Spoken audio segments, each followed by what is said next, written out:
What is it that has Jack spooked? Jack has run afoul of none other than Davy Jones himself. Figures he's only safe on dry land, and if he ventures out to open water, he'll be taken. Taken? Aye. Taken? Aye. By Davy Jones? Well, I'll tell you. If you believe such things as a beast does the bidding of Davy Jones, a fearful creature with giant tentacles that'll suction your face clean off and drag an entire ship down to the crushing darkness. The Kraken. They say the stench of its breath is nothing. Imagine, the last thing you know on God's green earth is the roar of the Kraken and the reeking odor of 1,000 rotting corpses. If you believe such things. Never thought Jack the type to be afraid of dying. Aye, but with Jones, it ain't about the dying. It's about the punishment. Think of the worst fate you can conjure for yourself, stretching on forever. Well, that's what awaits you in Davy Jones' locker. And the key can save him from that. Now, that's the very question Jack wants answered. Bad enough, even, to go visit her. Her. Aye.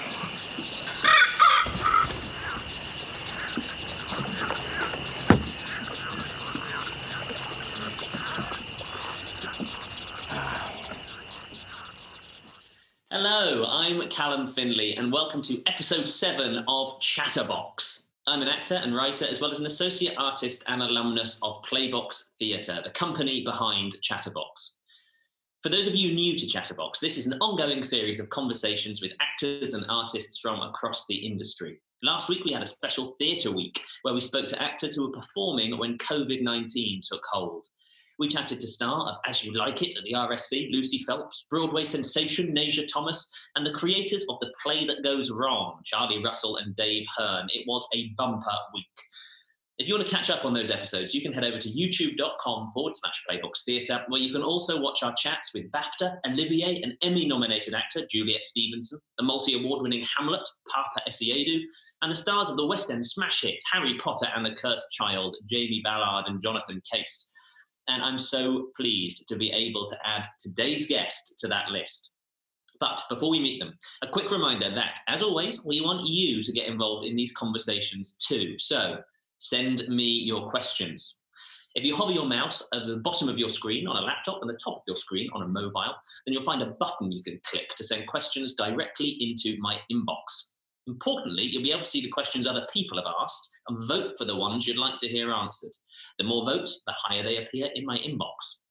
Now, if you like someone else's question, but you want to add an idea, or have a follow-up or related question, you can comment on other people's questions as well. So keep your eyes peeled. And as always, we will try to get through as many as we can. And if you're watching live on YouTube, fear not. Though you can't message in questions, you can still get involved by helping to support Chatterbox. You can head over to playboxtheatre.com/donate. And if you can, give a little to help Playbox Theatre, the incredible company behind Chatterbox, keep going through these choppy waters and to keep making content like this for young people all over the world to enjoy. Now, it's time to introduce my special guest. Kevin McNally needs no introduction, but I'll do it anyway. Kevin is one of only 3 actors to have starred in every single one of the Pirates of the Caribbean films, with Johnny Depp and Geoffrey Rush as the unforgettable Gibbs. Kevin started his career aged 16, performing at Birmingham Rep, before training as an actor at RADA, where he won the Best Actor Bancroft Gold Medal Award. His film and TV credits since have been incredible. I'm talking Johnny English, The Crown, Catherine the Great with Helen Mirren, Fleabag, Downton Abbey, Valkyrie with Tom Cruise. He's also done a great line in playing other actors. He was Tony Hancock in Hancock's Half Hour and Captain Mannering in the reboot Dad's Army. He's also written for TV under the pseudonym Kevin Sperring. And his theatre work is just as remarkable. He was in Naked at the Almeida Theatre opposite Juliette Binoche. He was in Lady in the Van opposite Maggie Smith and Alan Bennett. He was in Hamlet opposite Jude Law. He was in Ivanov opposite Kenneth Branagh, a role which won him an Olivier nomination. And most recently, he took the title role in King Lear at the Globe Theatre. And if his Twitter feed is anything to go by, he's a keen Pokemon Go player as well. Kevin, thank you for joining us on Chatterbox this week. How are you holding up in isolation?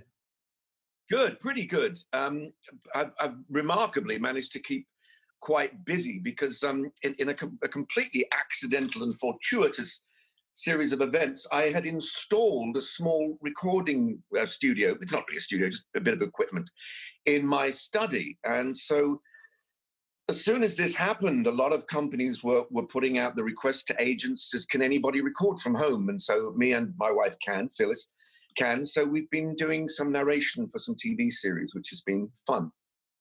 Fantastic. And are you still playing Pokemon Go in isolation? You had to retire from that. No, I haven't been playing Pokemon Go in isolation. It comes in waves every 3 years. I suddenly think I'll have a go, and I tend to play it more when I'm traveling because it's quite fun to do it in other cities, you know, and other countries. But as travel's sort of off the agenda at the moment, it's pretty boring, the Pokemon Go in Chiswick, I'm afraid. Now, our first question comes from last week's guests, Charlie Russell and Dave Hearn, two of the creators of The Goes Wrong show on BBC One. Right. They say, Kevin, what are the upsides and downsides of playing one character over a long period of time? Now, they're referring to Gibbs there in Pirates of the Caribbean. So what's it like returning to the same character over a number of years? Well, I found it very enjoyable because, of course, it's not like I've been playing it for 18 years. I mean, there are 5 films and you go away for 5 months to make the film. So I always say it's a bit like coming back to school after the summer holidays. You know, you meet up with all your friends and you catch up, and it's like you just pick up where you left off. So I find it very enjoyable, actually.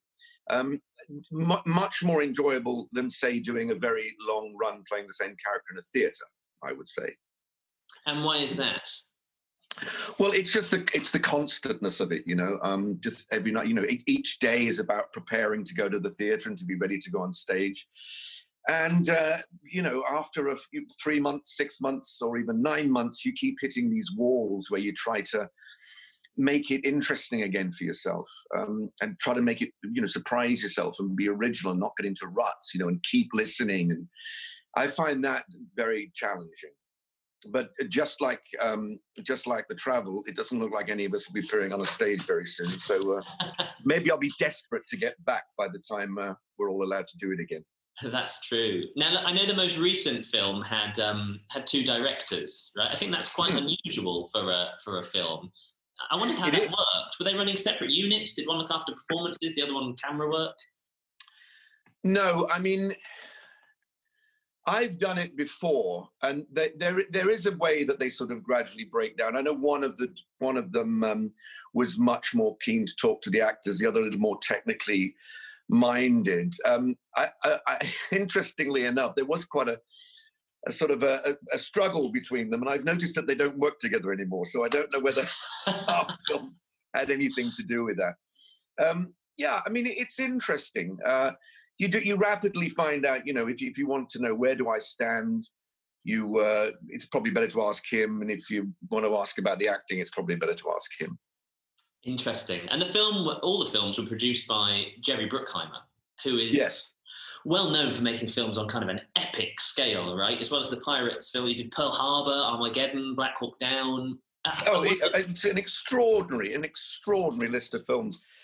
And, you know, when I was offered the part, I realized I was 46 at the time. I realized I was going to be doing something unlike anything I'd ever done before, and on a scale unlike anything I'd ever done before. And so that really was an exciting notion. And I watched a lot of his films. Con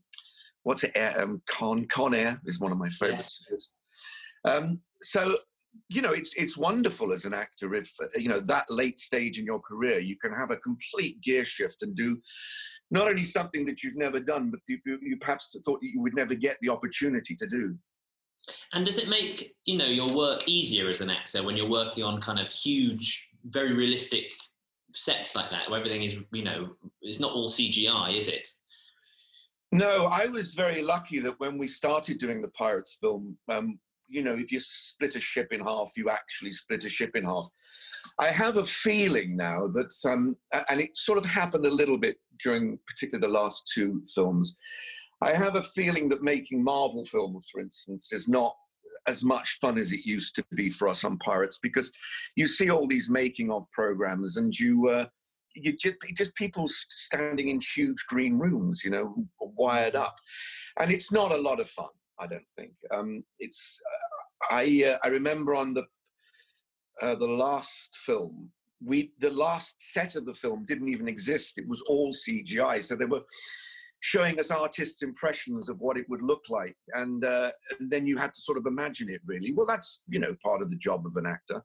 But it was much better. Also, we used to have to see a lot. And nowadays, just I think probably for financial reasons, we tend to have these big ships on gimbals surrounded by green screens. So you're not actually at sea anymore. So right. Slowly, they've trickled away all the joy out of making features. So you won't be going back to do the sixth one then? Yes. My bank manager just told me that I will be going back to right, do the sixth. Right, I see. Pretty May, yeah. Now, the Pirates films are based on a ride, aren't they? I wondered if there was some kind of, cast research trip to Disneyland to have a go on it before you started shooting.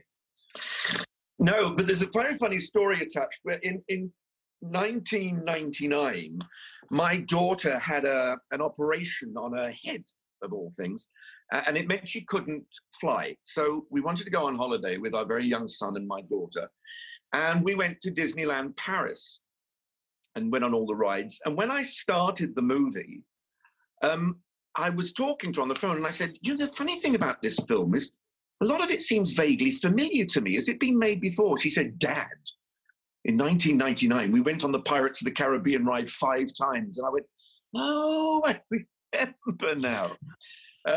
I didn't go back to it until the premiere of the first film, when they opened up the park for us and they showed the film. They always show the film on the Steamboat Island in the middle of the park. And I went on the ride again and saw the little figurine that inspired my character. And a lot of fun, but it was funny that I'd forgotten completely that it was a ride. And you did 5 of the movies were with Johnny Depp, of course, but you've also done, work with other huge box office names: Tom Cruise, Helen Mirren, Kenneth Branagh. In my sort of limited experience of working with people of repute, they don't just lead the movie on screen; they also lead the company on set and in rehearsals. I wondered. Sorry, go on. No, I was just going to ask what you think makes a good company leader.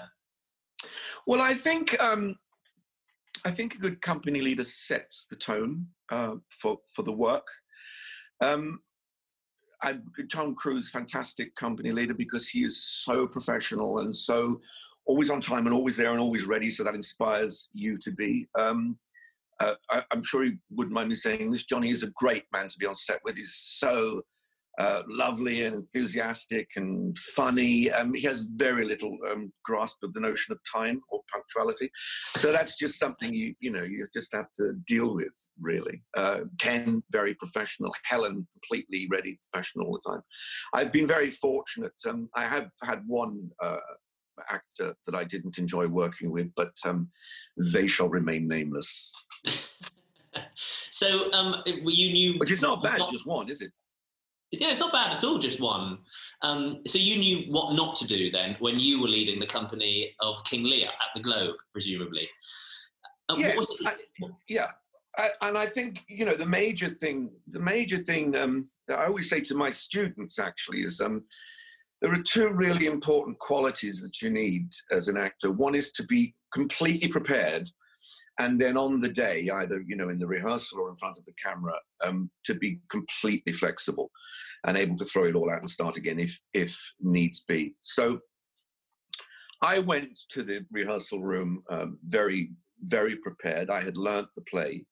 But I was with, I didn't need to sort of enforce that on anybody, because they're all a bunch of theatre actors, and theatre actors by nature are, are very well prepared.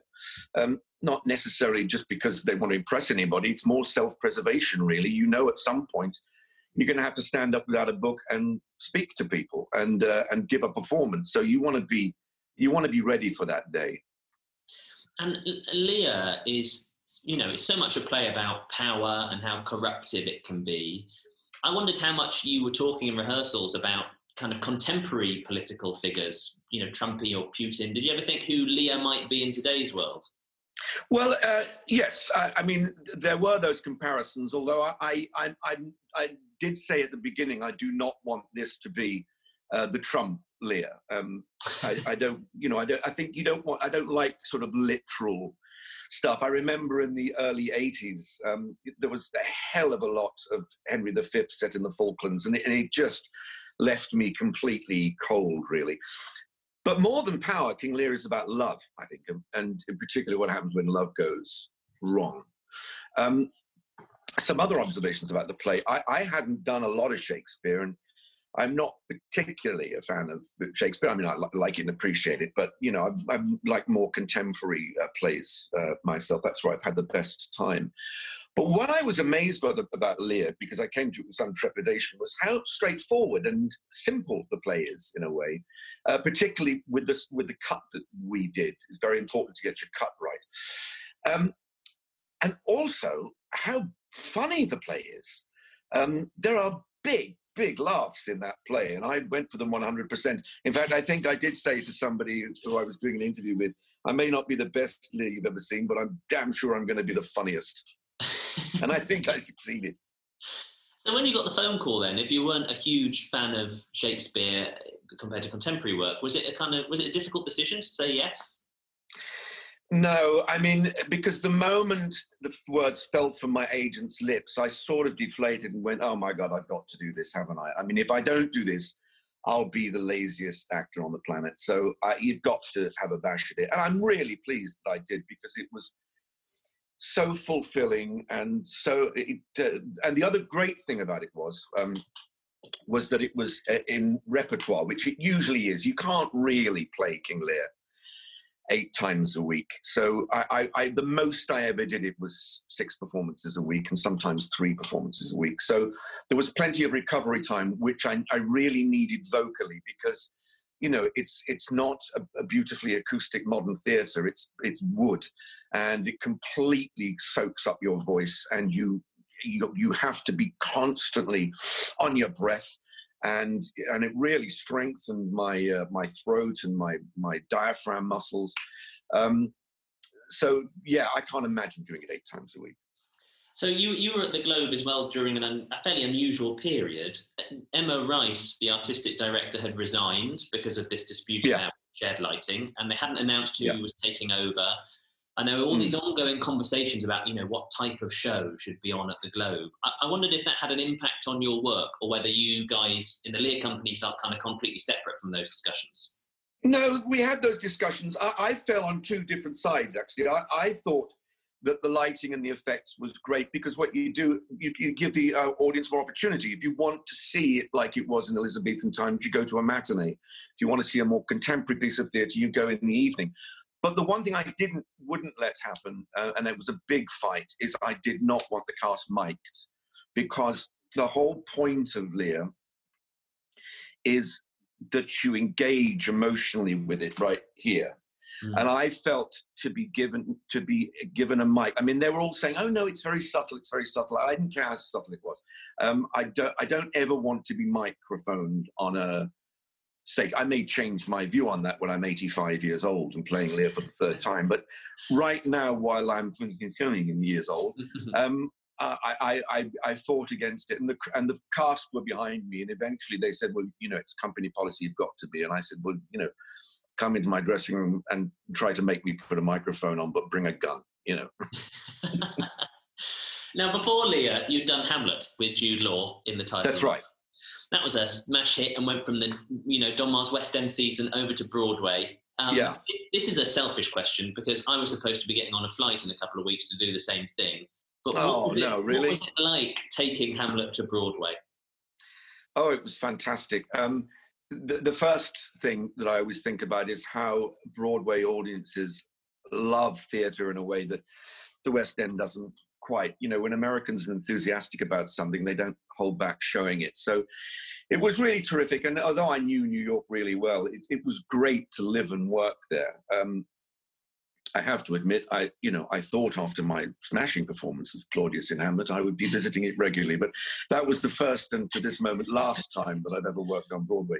But terribly, terribly enjoyable. And I was introduced to their great system of giving you more time off, because what they do is you do 2 shows on Friday, 2 on Saturday, 1 on Sunday matinee, then you have Sunday off, and you have Monday off. So it's terrific in that way that you get 2 of your evenings back. It does make, when you finish the show on Thursday, you think, well, I've actually still got most of these shows to do this week. So it psychologically messes with your head a little bit. And we've got lots of young people watching, so I'd love to just rewind a little bit and ask about the start of your career as well. I know you trained as an actor at RADA. Did you always know that you were going to be an actor? Were there other choices in front of you as a kind of 16, 17-year-old? No, by then, I knew what I wanted to be. I did harbour some illusions or delusions when I was about 12 of being an astrophysicist, because it's something I love today and I loved then. But I just didn't have the maths, I got the bug really young, when I was like 7 or something, when I got the lead in the school play. That was, I was hooked. In a maths class? It did happen in a maths class, and I'm famously bad at maths. And I remember what happened was I was sitting there, and the school teacher, while we were all working away at our maths problems, wrote a sentence on the blackboard, and I remember it to this day. It was, "My sunbeams are dancing in the meadow below, where daisies and tulips and buttercups grow." And then she proceeded to wipe it out. I thought the woman had gone mad. And then she said, now listen, class, can anybody tell me what I just wrote on the board? And I put my hand up, because I hadn't been paying any attention. And I said, "My sunbeams are dancing in the meadow below, with daisies and tulips and buttercups grow." And she said, "Very good, you've got the lead in the Harvest Festival play, playing the sun." And so we did the play, and my mother came to see it. And afterwards, she was so pleased with my performance, she bought me a copy of the Beano, which was an old comic back in those days, and just knocked something over, and a chocolate bar. So I thought, well, this is great. Acting is a great reward for a lack of application and concentration. And that suits me right down to the ground. I told this story to the publicity department of King Lear at the Globe, actually. And on the last night, they gave me a copy of the Beano and a bar of chocolate, which was probably worth more than the wages were. So that was a nice thought on their part. And I know you've got kids, Kevin. What advice, did they ever want to go into the acting world? Did they ever want to? My daughter's done a bit of acting. She wants to, she would like to do a lot more. My son thought about it a bit. He's more into music. My eldest, my stepson, is a carpenter, and a very good one too. So a variety of interests that they have. I didn't really give them any advice, because and I don't really, when I teach class, I don't really give career advice to people, because the landscape of being an actor when I was a young man was completely different from that which it is today. I mean, it's unrecognizable, really. And I don't envy young people wanting to be actors nowadays, because we used to, 40 years ago, there was a much more chance, I think, to practice your craft. More theatres, bigger companies, a lot more television, not particularly of a good quality, but, if you go and look at a Radio Times from the 1970s, what fills the television is mainly drama. Now you will have nights in which the only drama would be your favorite soap. And, it's become much more an event thing. And so because of that, there are, I find it that there's parts I want to play, particularly in America, and you find out that some very, very famous film stars are doing it, because, they're getting a bit old now, they're not getting the movies. So you're constantly jostling for position now. So to start off in that atmosphere, I think would be very frustrating. Look, it's probably time we take some questions that have been coming in to my inbox. But before we do that, we're going to kick off by getting someone on screen to ask a question to you, camera to camera. Rich, our technical magician, is going to bring another Callum onto the screen. Callum is a wonderful member of Playbox, the company behind Chatterbox. He does their theatre classes, he does their Shakespeare classes, their playwriting group. He's performed on stage with them. There he is. Callum, how are you doing? Are you holding up in isolation? Yeah, not too bad. It's all right. Now, you've got a question for Kevin. Once more with feeling, Callum. Not too bad. What's your question? I wanted to ask about the differences between acting on stage and acting on screen, and like how you can adapt your performances for each, as well as what you personally prefer and why. Well, in terms of preference, I can tell you quite easily, when I'm doing a stage play, I think, oh, how am I doing this? I could be out somewhere exotic filming at the moment. And the moment I'm out somewhere exotic filming, I think, oh, I'd love to be on the stage doing what I love best. For me, the acting is, the process is exactly the same. When you're working on film, of course, you largely have to rehearse yourself and bring it on the day, you know. The big difference is, what I love about theatre is, from the moment the curtain goes up, you are totally in control of the shooting and editing of your performance. When you're working on film, of course, you know what size it is, so you know if you're in close-up, there's no point waggling your arms about. They're not going to help your performance. So you're always sort of slightly adjusting. But there's nothing like that freedom of walking out onto a stage and it being your own. What filming does help for in stage work is it helps you learn about focus. You know, that thing that the camera and the editor does is something you have to learn to do on stage. You know, you have to learn that there are times to bring the focus to yourself and times to take them away. And there are famously some actors who only learn the first half of that sentence and never learn the second half. So I hope that answers that particular question. Yeah. Great. Does that answer your question, Callum? Yeah, definitely. Great. Thank you very much for coming on screen with us. Thank you, Callum. Kevin, before we take some more questions, we're going to launch a little poll. Hey, you got rid of the wrong Callum.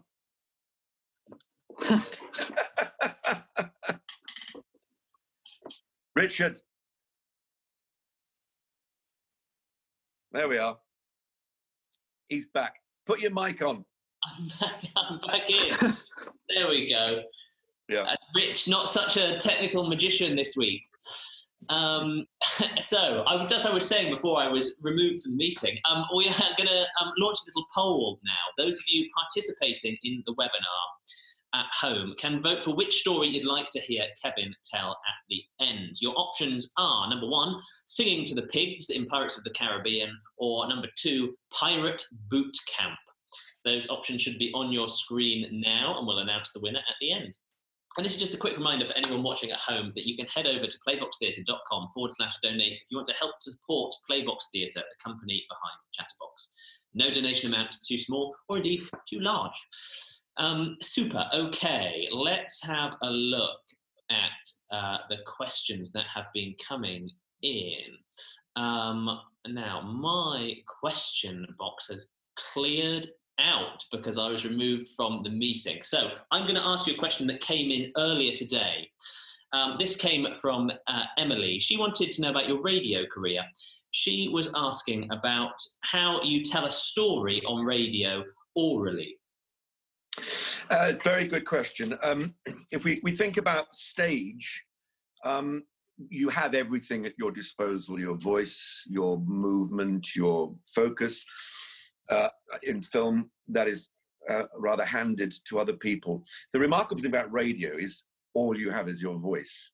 Now, you want to stay natural and realistic, but you are aware that, particularly if it's something that hasn't been written for radio, you know, if you do like a classic play, like a Chekhov or something, you really only have that voice. And in a way, I try to encapsulate physicality into the voice, as it were. You're much more reliant upon creating the emotion that you have in the voice and without the use of your face and your body. It's absolutely a fascinating thing to do. It's very enjoyable when it's comedy. I think it's really hard when it's drama, ultimately.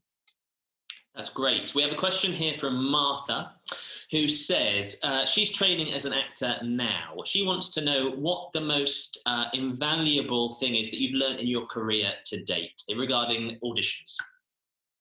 Regarding auditions? Yeah.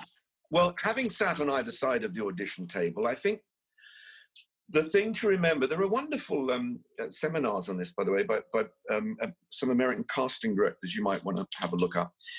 The thing to remember is the person behind the desk, more often than not, wants, or in the chair, wants to give you the job. They want to get the part cast.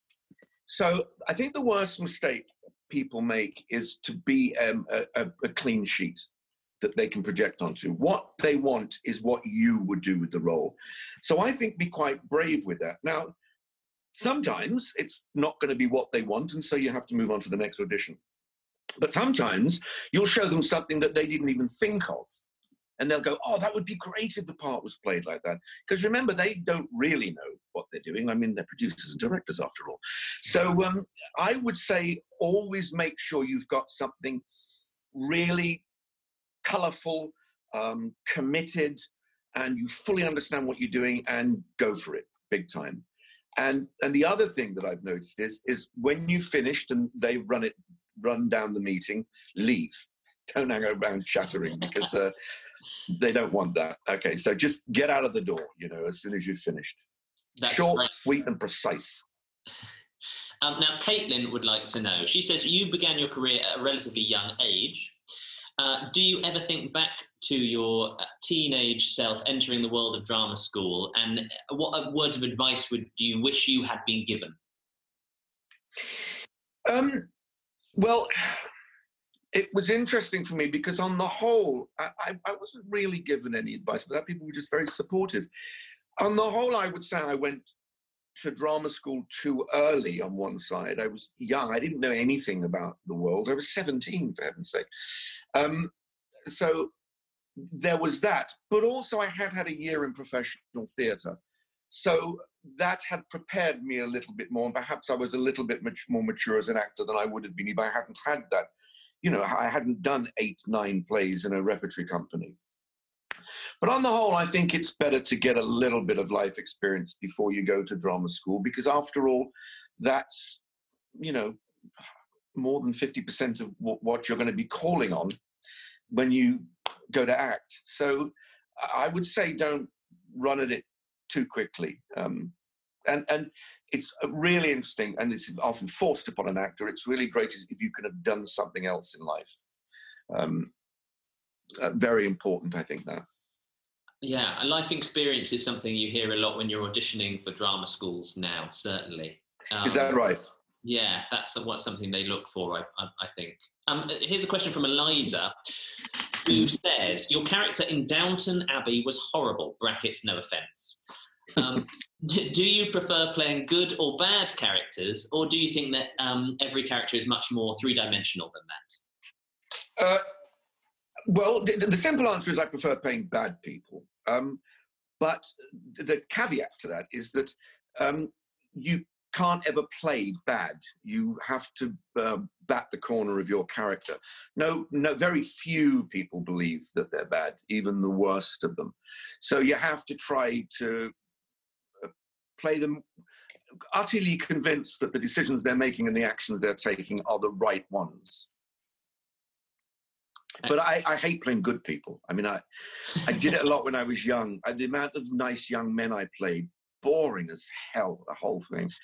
I didn't like it. I didn't really get going and start enjoying acting 100% until I was getting on to my late 30s, I think. Yeah. Here's one from Sophie. Sophie would like to know, if you could play any other character in Pirates of the Caribbean, who would you be and why? well, I wouldn't want to play any other character, but I suppose the only other character I could play would be Barbossa, but I could never do the justice to it that Geoffrey Rush had. Actually, I've got a funny story about that if I have time to tell it. You do? At the read-through of Pirates, I was the first one to speak in the film, and I said, "Quiet, Missy, curse the pirates assailing these waters." And Geoffrey, he went white. And I asked him why. He said, "Because that's exactly the voice I'm going to do." I said, "Well, the trick is we must never speak together at the same time so that people won't twig us." And in fact, then it came to the film 3, and we did have 2 lines together, and we had to make somebody speak in between us so that we wouldn't be caught out. That's great. Boven would love to know how much of your success you owe to RADA. Oh, a lot of my success to RADA, because to talk about the thing I talked about before, I had picked it up on the job in theatre, and RADA made me deconstruct it, made me understand the way to rehearse and to approach a character, gave me tools, my breathing, movement, relaxation, all of these things. So they were very important, and you really notice in actors who haven't trained how sometimes difficult it can be for them. So yeah, it'd be very important to me. That's great. We had this.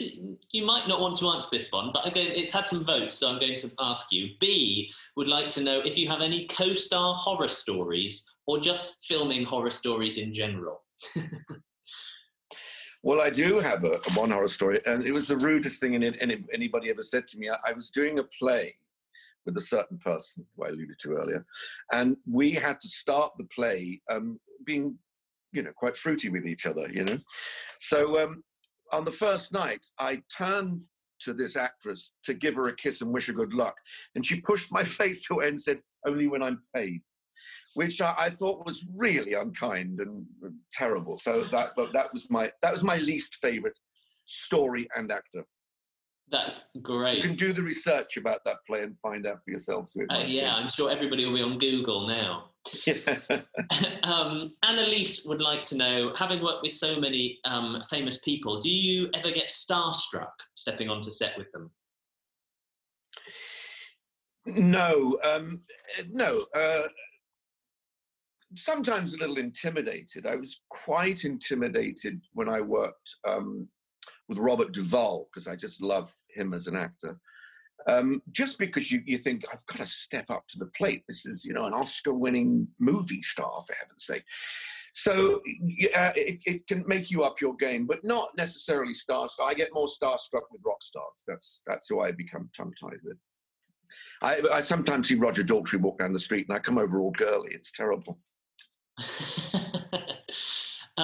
This is a question from Lizzie, which we've sort of touched on, but I'm gonna ask it anyway. She came to see you in King Lear at the Globe. She said it was an incredibly captivating performance. She says, how do you adapt to a space that has no lighting and technology to support the production, and a space where you're so close and immersed within the audience? Well, the daytime performances were obviously unique. I'd never done anything like the Globe before, and I found it at first quite intimidating that I could see the audience. One of my great skills as an actor is that I'm slightly blind and slightly deaf, so the audience never get in the way of me. I can't see them, they're in the dark. So that was quite tricky. It played particularly well, though, for me, for the Mad scene, because it enabled me, with an audience right there in front of you, to really take it almost, and I don't know whether you remember that scene, but take it almost to the level of vaudeville, really. And into all the stories he tells and the stuff he tells to members of the audience and picking up people. There's a great line when he says, and usually you have to just do it to the air. What was thy sin? Oh, adultery, he goes. So it was great to find a couple in the audience and just look at the fellow and say, what was thy sin? What? Huh? Oh, adultery. And a couple of times the girlfriend next to him would go like that, as if he'd actually done it. So it was a wonderful, playful experience to have those people down there that you could work with. That's great. T. Hall here would like to know if you approach well-known characters like Leah and new characters like Gibbs differently. No, I think you approach every actor, every part in the same way. You try to understand the person and then inhabit the person. I've had, of course, a couple of unique experiences, and particularly on Dad's Army last year, when that was quite a convoluted job, because what you're doing is you're trying to create another actor creating a role. So I wasn't asked to do my Captain Mannering. I was asked to do Arthur Lowe's Captain Mannering, and that was quite hybrid, but very enjoyable. When I felt when we all started to get the knack of it, as it were.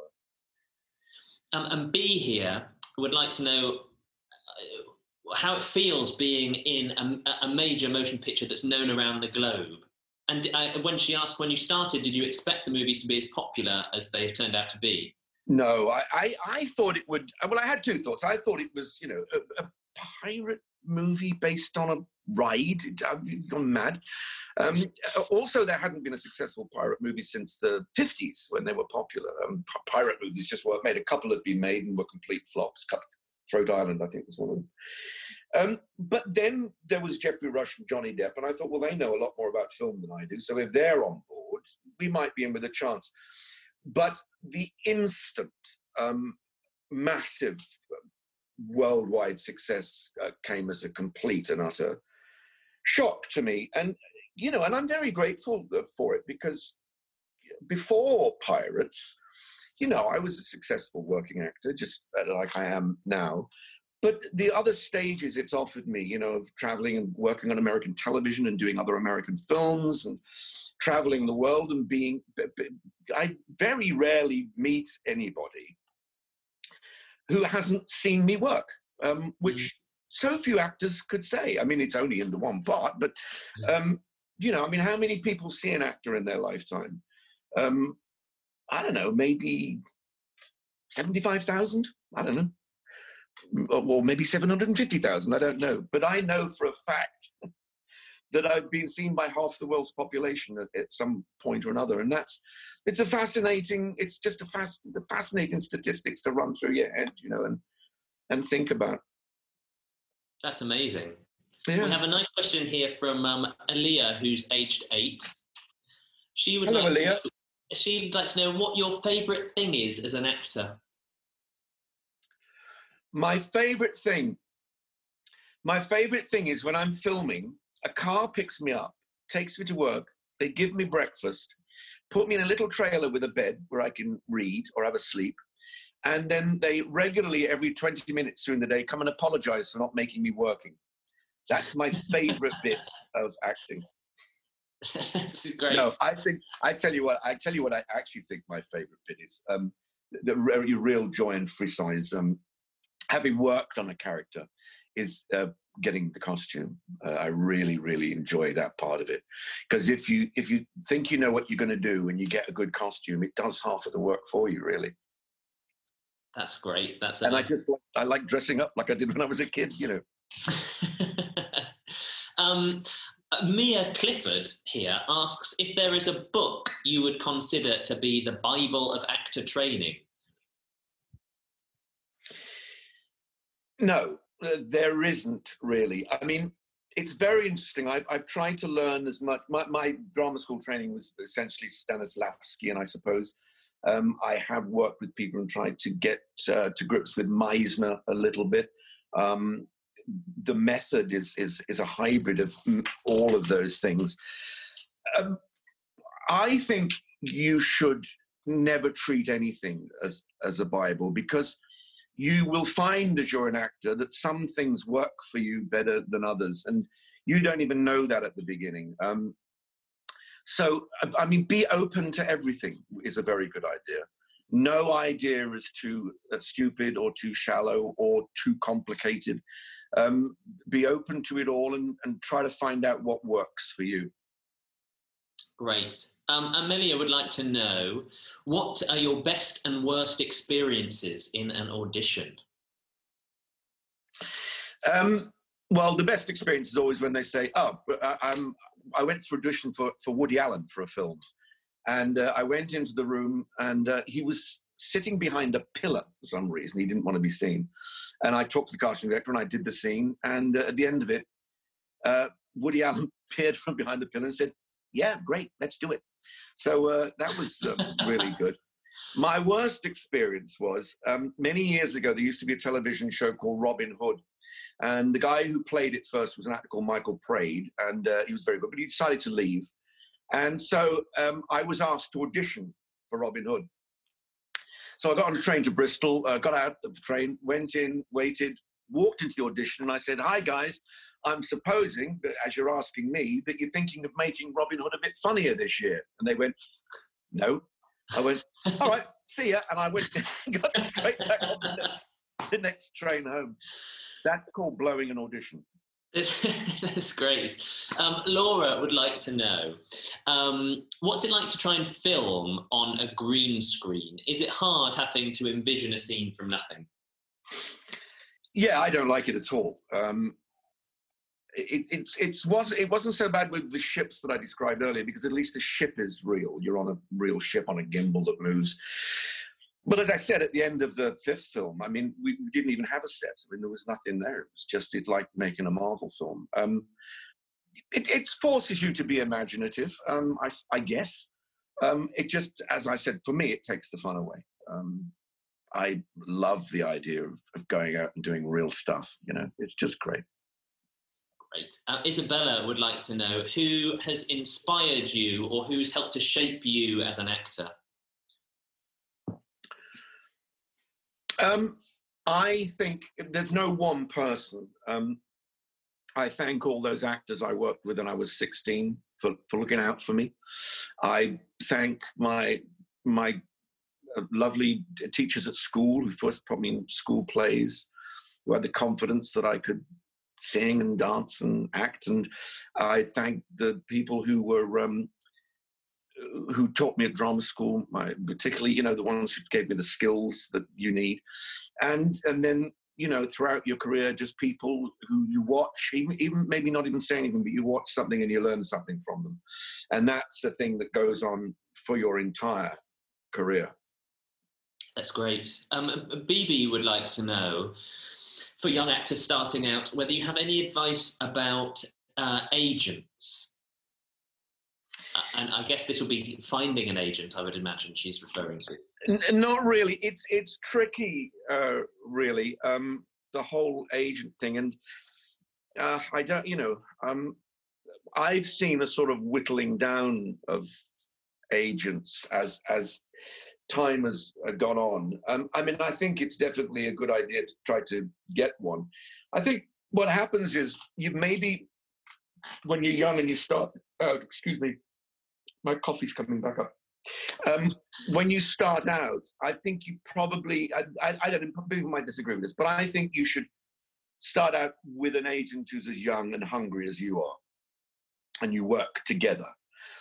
Then later on, when you get some good work, dump them and go with a much bigger agency who can get you in to see the better people.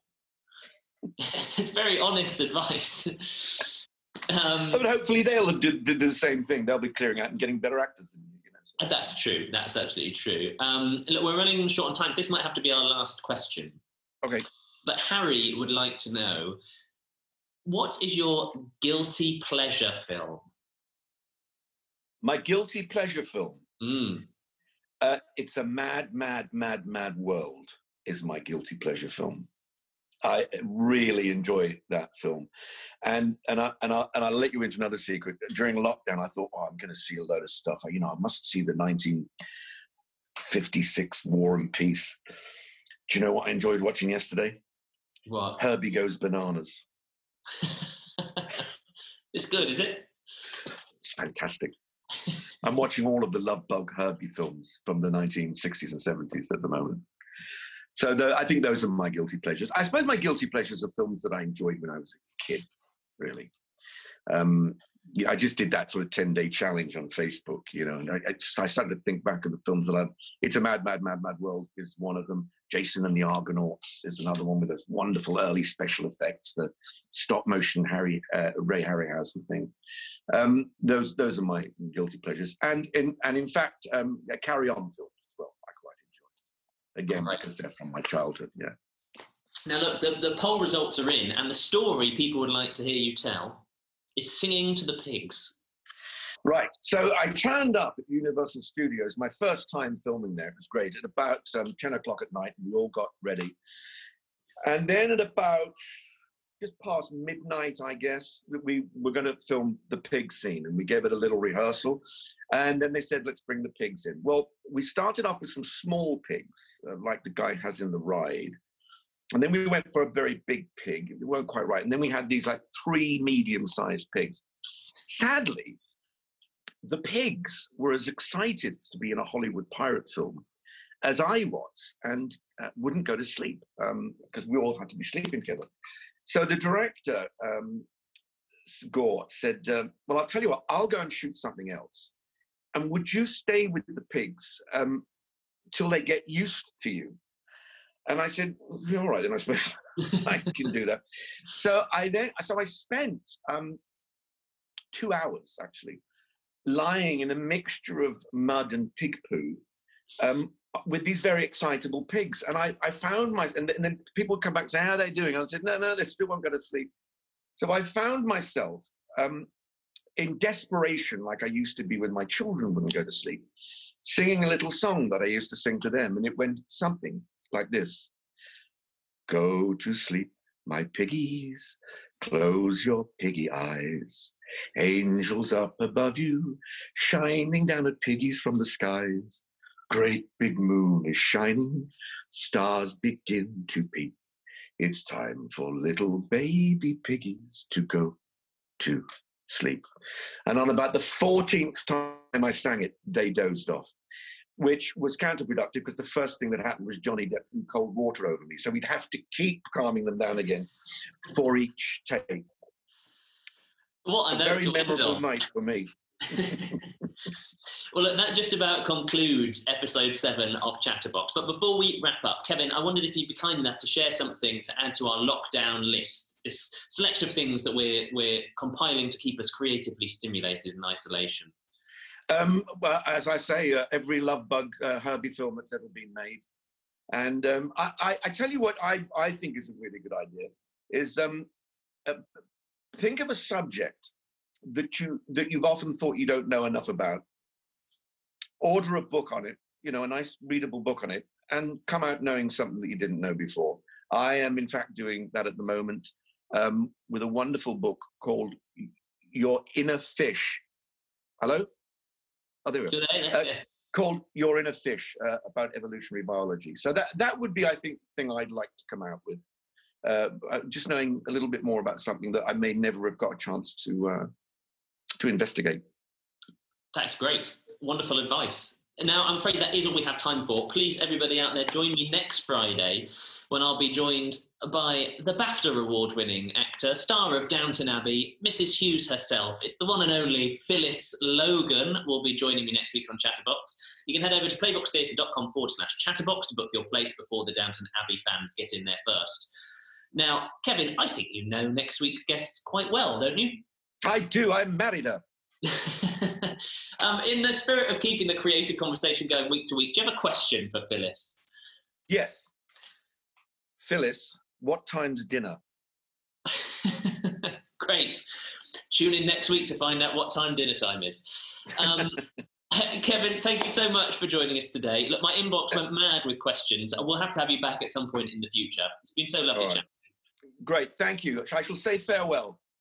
Farewell. A final reminder that the reason we're here is to support the work Playbox Theatre, company behind Chatterbox, does with young people. And they really do need your support. Yes, you people out there, your support. So please head over to playboxtheatre.com/donate and give whatever you can. And I know times are tough at the moment. So if you can't donate, don't stress. Just find someone you know and like and tell them about Chatterbox. If you've enjoyed this episode, or indeed any of the episodes, please mention us on social media. We are at Playbox Theatre on Twitter and Instagram, or facebook.com/Playbox Theatre. And please do post. It really does make a difference.